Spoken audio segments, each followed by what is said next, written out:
Selamünaleyküm arkadaşlar. Hepiniz hayırlı işler. Bugün neredeyim diye tahmin edecek olursanız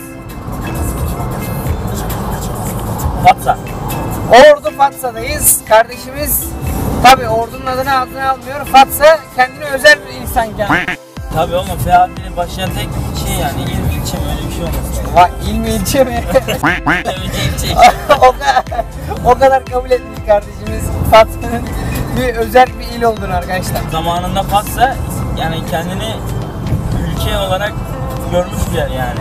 Vay be, vay be. Hocam ne yapacağız bugün bir anlat. Köy evimize gideceğiz. Babadan para kapabilirsek para kapacağız. Evet arkadaşlar, hatırlayacağınız üzere bir sel felaketi olmuştu Ordu'da. Gördüğünüz üzere böyle bir polis abilerimiz burayı kapatmış. Bir bakalım neler olmuş. Burası Köprübaşı mahallesi olarak geçiyor Fatsa'nın. En eski mahallelerinden birisidir bu. Zamanında sahil yolunda köprü yokken bu köprü varmış. Yaklaşık bir 50-55 yıllık bir köprü. Sanırsam 1980 yıllarında da bir çöküntü yaşamış ama yenileme çalışmasıyla bu hale gelmiş. Ama şimdi artık yeni köprü yaparlar herhalde. Umut ediyoruz. Ya görüntüde ben buraya video çektim. Olmadı görüntünün içinde koyarsın da yani bayağı doluydu ya. Bayağı aşmıştı burası. Ortadaki ağaçlar falan hepsini söktü zaten. Görüyorsunuz yapmış şekilde hepsi. Şurada fark ettiğiniz üzere böyle bir yokuş aşağı bir yer var. İşte orası köprünün çöktüğü yer. Sizlere demirleri daha yakından bir şekilde göstereceğiz. Bakın demir buradan böyle bir yamulmuş. Yerde beton arma böyle bir atmış arkadaşlar. Güvenlik ekipleri de yolun da iki tarafını kapatmış bu arada. Geçişe tamamıyla şu an izin verilmiyor. Orada halkı çift şeritli bir köprü istiyor hocam. Bunu bir belirtelim yani. Oraya kadar geliyorsun bir bakıyorsun adam buraya yolun ortasına kadar gelmiş. Sonra geri git. Ona yol ver falan filan. Yani sıkıntı oluyor. Yani buradan bu köprüden sonra böyle bu şekilde yukarı doğru bir sürü köy var. Yani bir sürü insan bu köprüyü kullanarak geçiyor. O yüzden yani burada trafik oluşuyor yani bayağı. Özellikle yaz aylarında bayağı bir trafik oluşuyor burada. O yüzden çift şeritli köprü olursa duy sesimizi. Hey! Tayyip Baba! Reis! Çift şeritli bir köprü istiyoruz buraya. Bak Bilen Menen kanalından bir çift şeritli köprüyü buraya bir getirin yani. Bu çocuk burada bu Furkan kardeşimiz burada rahatsız. Rahatsız bu kardeşimiz. Evet şimdi Furkan kardeşlerimizin mavine geldik. Bir bakalım neler var neler yok burada. Merhabalar ablacığım, nasılsınız? Merhaba, Hoş bulduk, hoş bulduk. Sebahattin abi merhabalar, nasılsın, iyisin? Хорошо. Nasıl Sebahattin abi? Everything is okay, welcome. Furkan kardeşimizin babası Sebahattin Bey ile tanışın. Kardeşim. Babam olur. Yılların eskitemediği koca Çınar. Vay be. Boynuz kulağa geçecek. Çok boyu benden uzun. Harmandan Sebahattin abi harmanı buraya taşımışız herhalde. Ortasını açtım baksana, harman ıslak diye. Gel bak. Ortasını açtım, harman kuruyor. Burayı kapatacağım. Yer kuruyunca Aynen, yer kurunca tekrar buraya. diyeceğim. Anladım Sebahattin abi. Ha. Havanın sıcak olması iyi oldu ama harmanın kuruması için. Sebahattin. Ördeklerin yerini dolduruyorum şimdi. Bak geliyor yukarıdan aşağı. Geçen sel yağmuru yağdı ya. Ağzını kapattım orada. Şu dut ağacına da bir salıncak yapacağım yalnız böyle. Gitmece. Nasıl oğlum? Yapmış mıyım? Yapmışsın. Az daha şöyle ikindi gibi. Bunu bir sererim. Oh, tohumlukmuş, onlara işaret koymuş. Pembe domates diyorlar. İncirler büyüyor orada bak. Valla bayağı güzelmiş arkadaşlar. Gördüğünüz üzere her şeyi yetiştiriyor Sebahattin abimiz. Yok ya erik, yok. erik, armut, elma, Müessesede yok arkadaşlar. limon, portakal, mandalina. Mandalinalar. Şuradan açladım. Başka armut açladım. Of. Bir de yanlara gitsin. Bunlar ne için? Ağırlık veriyorum. Ha. İçine gitmesin de. Yanlara açılsın, toplaması kolay olsun diye. Fındık da şöyle toplanıyor. Fındık ağacımız. Evet, fındık nasıl toplanır Sebahattin ustamızdan? Tık kırıyorsun. Şıkır şıkır toplanıyor işte. Bir de içini göstereyim.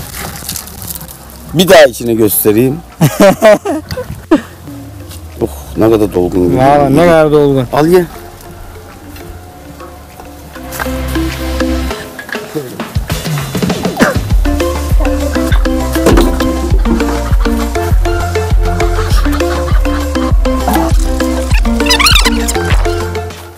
Biraz bu. Şuradan aşı yap. Tuttu. Kafasını vurdum. Şuradan bak. Çatallan da görüyor musun? Bak. 1, 2, 3 tane çatal yap.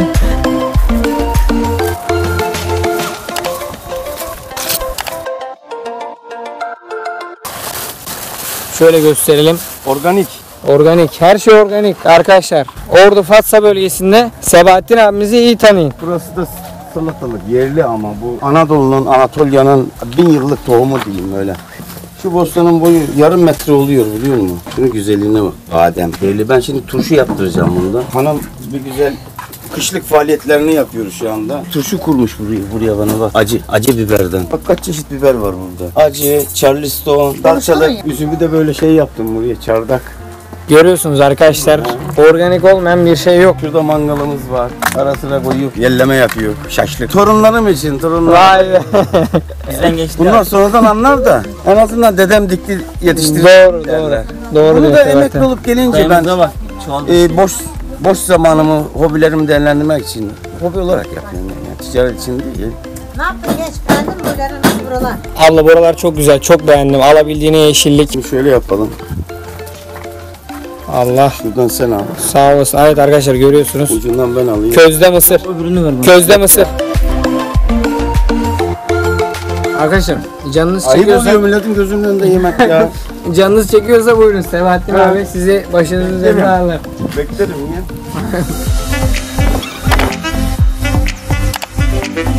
Kaynamış mısır falan filan geçin bu işleri. Atıyorsunuz köze, pişiriyorsunuz ama süt mısır olması önemli rica olunur. Mısır tarlalarını zaten gördünüz. Sebahattin abimiz özenle anlatıyor nasıl yetiştirdiğini, neler yaptığını. Böyle özenle çalışan bir adamın mısırı da tabii ki tatlı olacaktır diye düşünüyorum. Ben batıdaki kardeşlerime sesleniyorum buradan. Lütfen daha önce Karadeniz bölgesine çıkmadıysanız bir kere olsun çıkın ve ülkenizi bir kez daha fazla sevin arkadaşlar. Yani Karadeniz bölgesine çıktığınız zaman da ülkemizin ne kadar değerli bir yer olduğunu, altın olduğunu göreceksiniz. Şu fındık tarlaları başka hangi ülkede var Furkan? Yani bu kadar fındık tarlası, bu kadar alabildiğine yeşillik başka hangi ülkede var diyoruz kardeşlerim. Dünyanın %70'inin fındığını Karadeniz bölgesi karşılıyor. Burası Türkiye'nin altın bölgesidir. Kimse bunu inkar edemez. Karadeniz bölgesine bir kat daha saygım arttı. Ordu Fatsa'ya geldim. Ülkemizin güzelliklerini ben bu kamera karşısında anlatamam arkadaşlar. Çok fazla. Gelip görmemiz lazım. Şuraya bakar mısın? Yürüyorsa alabildiğine yeşillik fındık. Artık bizim bahçeden ayağımı atıyorum. Dayımın bahçesine geçtik, evet. Şimdi dayımın bahçesi biraz yüksekte olduğu için oradan manzara daha güzel gözüküyor. Dedik bir iki manzara falan videosunu çekeriz. Dayım da boş değil ha bu arada. O da mısır, fasulye falan dikmiş. Bayrakları da asmışlar ha. Buradan Trump'a sesleniyor. Kanka bu ev var ya, bu annemler, dayımlar falan hepsi eskiden burada kalıyorlarmış. Aa gel. Oo Metin abi ne haber? Ne haber Nasılsın? abi? Bir manzaraya bakalım dedim ya, arkadaşım geldi de Balıkesir'den gezdiriyor. Ne güzel iyi yapmışsın da. Vallahi evin en çok neresini sevdim biliyor musun Metin abi? He büyük. Bayrakları sevdim. Vallahi en güzel manzarası bayraklar Metin abi. Vallahi büyük adam. Bu evde önceden dedemler oturuyormuş, annem, dayım. Ama burası yani yine köylük evmiş, yani sadece fındık toplamaya falan geliyorlarmış. Aşağı tarafa eve gittikleri zaman kışın buraya avcılar gelmiş, ev yanmış buradaki. Yakmışlar daha doğrusu artık. Tam Evi mi orası yakmışlar? Evi yakmışlar. Ev yaklaşık 20-30 yıldan beri kullanılmıyordu. Dayım en son dedi artık ben yapacağım bu evi dedi. Yaptı ve güzel oldu. Manzarası da çok güzeldir buranın.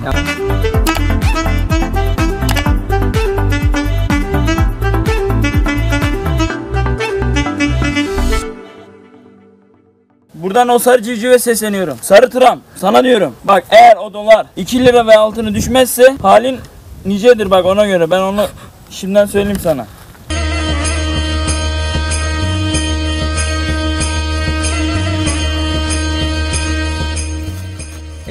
Evet kardeşlerim, şimdi Furkan kardeşimiz ilerideki şişeye nişan alıyor.